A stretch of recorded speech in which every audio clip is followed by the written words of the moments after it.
This is Special Access Need to Know Wednesday, Florida Monkey Patreon channel. If you are here, you are at the $10 subscription level. Given that this is the evening before Thanksgiving, I'm not going to waste a whole lot of your time. But I would like to cover something that I posted a little bit ago, and the results of it have actually surprised me. I thought for sure that I would get a little bit of pushback based on the way I worded a question, but not like what I have gotten. Now, for those of you who aren't aware, after a certain, I don't know if it's subscription level or what the deal is, views, you get this thing called a communities tab that pops up, and it allows you to post existing YouTube videos from either your channel or others. You can create polls, or you can just use images and make statements about images. It almost acts like a Facebook feed. Almost like, really it is like a social media feed. So I love the poll option, because the poll option allows people to choose sides, to think about a question critically. And I don't do it to separate people. I try to do it to show people how much they really are alike with those that they perceive to be their enemies. Now, that all having been said, I am really stunned by this last question that I put up. I'll zoom in here. And the results of it. Now, talking about the very first Thanksgiving. In 1621, history records that armed, undocumented, sick, starving, and desperate European invaders celebrated the first Thanksgiving with the native-born citizens of North America. Now, that's completely true. There's not one thing in there that's wrong. They were armed. They came here armed. That was, everybody traveled armed at that time. Undocumented, of course, there was no such thing as being a documented immigrant in the 1600s. A great many of them suffered from all sorts of illnesses that had never been seen in North America. Starving was part of travel of life at sea. And when the settlers came here, they had a very hard time getting by without the crown. It really was not an easy thing. They had no idea about the weather patterns and where to be and not. So that would make you, by definition, fairly desperate. And if the definition of coming to a place uninvited, without documentation, if the definition of that is invader, then they were invaders. So that qualifies, let's see, 1, 2, 3, 4, 5, 6, 7 things, 7 descriptive things that I used in the first sentence. Armed, undocumented, sick, starving, desperate European invaders celebrated the first Thanksgiving with, of course, the native-born citizens of North America. Because as we know, when you're born inside certain random lines, that gives you more privileges than others. Now, this was supposed to be something where people thought about the soldiers that are stationed down at the border. This Thanksgiving, thousands of U.S. soldiers, descended from those armed invaders, will be spending the holidays away from their loved ones, guarding the border. Now, in the event that another group of desperate, armed, possibly, it's been described that some of these caravan migrants are armed, sick, definitely, starving, more than likely, undocumented, for sure, peoples arrive. I didn't ask, what should we do?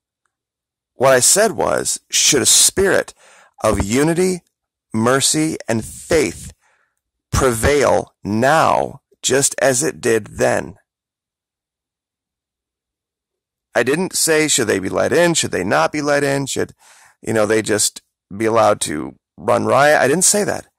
I said, should a spirit of unity, mercy, and faith prevail now, just as it did then? And 56% of the people said no. No unity, no mercy, no faith.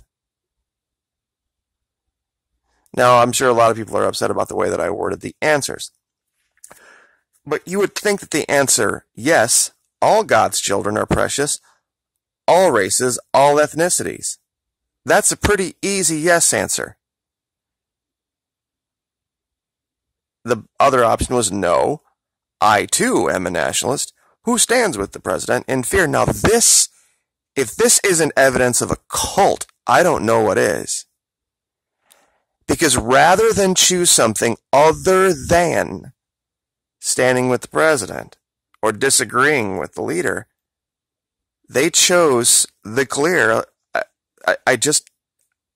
I'm stunned that 56% of the people who read this question, if they read it all the way through, chose no, a spirit of unity, mercy, and faith shouldn't prevail.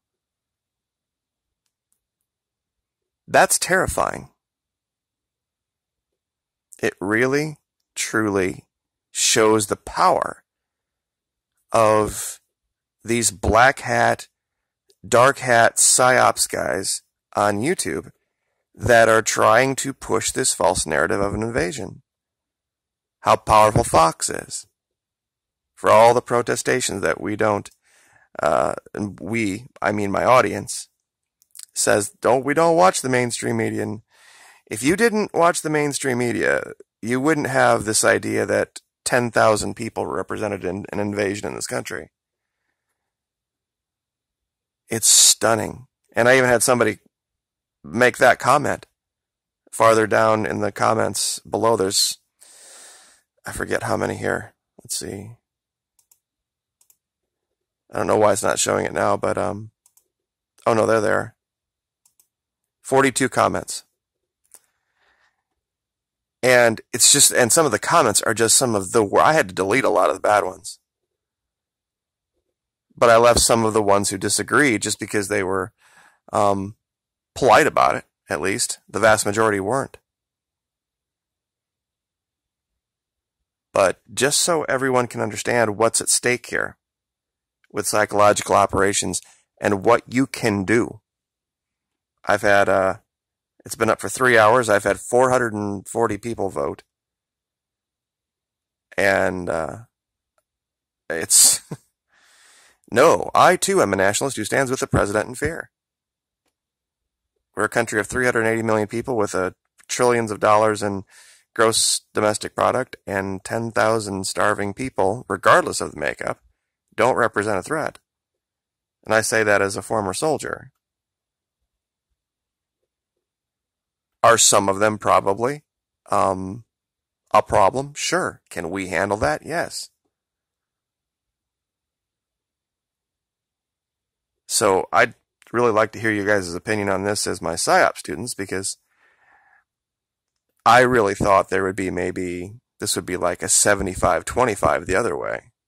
I thought for sure there's going to be some people just who wanted to make sure they stood with the president or just tell me how much they didn't like me. I get that a lot, but 56%, it shows that we're moving in the wrong direction. And we always can learn, no matter what. And psychological operations, using syntax, using perspective, understanding the biases that people have, these things can all be put together, and you can get great insight into those around you, whether it be in a workplace, whether it be in a church group, or in any other group, social group that you're in. It can help you just have that one little bit of an edge. But 9 minutes, I will leave it there. Have a happy Thanksgiving, everyone. And regardless of this, I hope a spirit of unity, mercy, and faith surrounds you when you're around your loved ones. And be blessed and understand how blessed we are in this country, regardless of the problems. Special access, Need to Know Wednesday. Florida Maquis. Like, share, subscribe.